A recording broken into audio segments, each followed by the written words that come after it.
ইস্তাগফিরুল্লাহ ওয়া ইয়াগফির লাকুম যুনুবাকুম।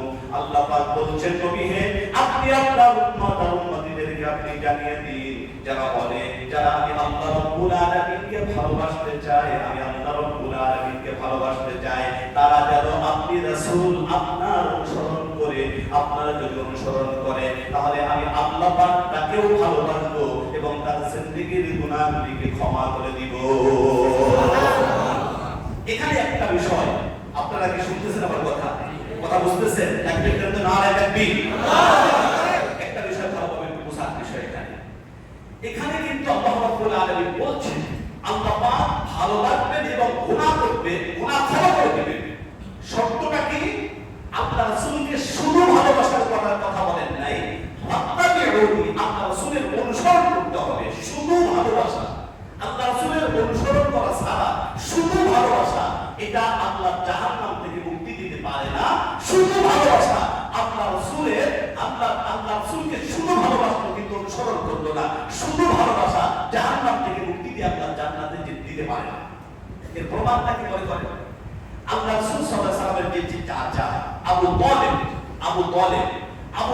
আল্লাহ রাসূলকে যে পরিমাণ ভালোবেসেছে আমাদের চাইতে কম না বেশি? কি পরিমাণ বেশি আপনি কল্পনা করতে পারবেন না।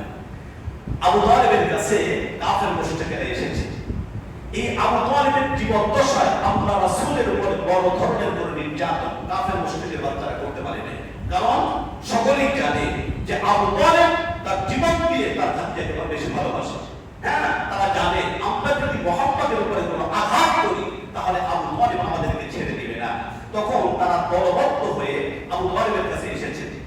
আসার পর বলতেছে যে তুমি তোমার ভাতিজা তাকে যদি সোজা করতে না পারো তাহলে আমাদের হাতে তুলে দাও, আমরা তাকে সোজা করে ফেলি।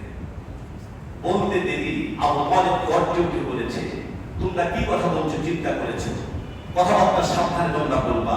আমি যদিও আমার ভাতিজার ধর্ম অনুসরণ করি না, যদিও আমি মুসলমান নই, কিন্তু আমার ভাতিজাকে আমি এত বেশি ভালোবাসি যদি আমার ভাতিজার গায়ে কোনো আঘাত পড়ে তাহলে আমি আবু তালেব তোমাদেরকে ছেড়ে দিব না। আমার ভাতিজাকে মারতে হলে আমার জীবনের উপর দিয়ে তারপরে আমার ভাতিজাকে আঘাত করতে হবে।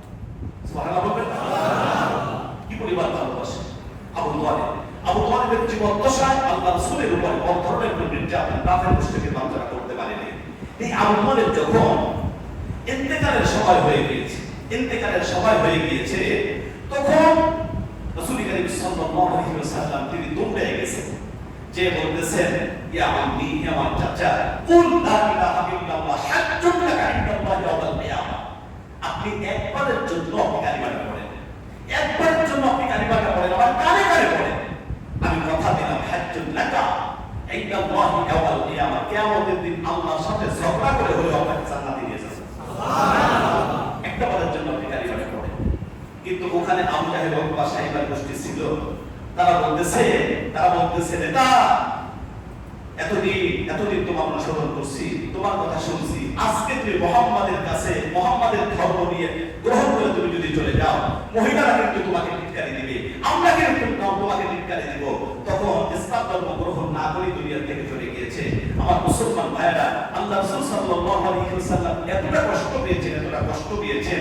ইন্তেকালের পরে আবু তালেবের ইন্তেকালের পরে রাসূল করিম সাল্লাল্লাহু আলাইহি ওয়াসাল্লাম তিনি দোয়া শুরু করে দিয়েছেন, কিন্তু সাথে সাথে আল্লাহ পাক আয়াত নাযিল করে দিয়েছেন, ওমা কানা লিনাবিয়্যিন আইয়াক ওয়াল্লাযীনা আমানু আইয়াস্তাগফিরু লিল মুশরিকিন ইলা আখিরিল আয়াত। আল্লাহ পাক আয়াত নাযিল করে দিয়েছেন, খবরদার যেই ব্যক্তি ঈমান ছাড়া দুনিয়া থেকে চলে যাওয়ার পরে তার জন্য দোয়া করা আপনার জন্য জায়েজ নয়, বৈধ নয়। আপনি দোয়া করতে পারেন নাই, কিন্তু আল্লাহ রাসূলের মনে দুঃখ আছে না নাই?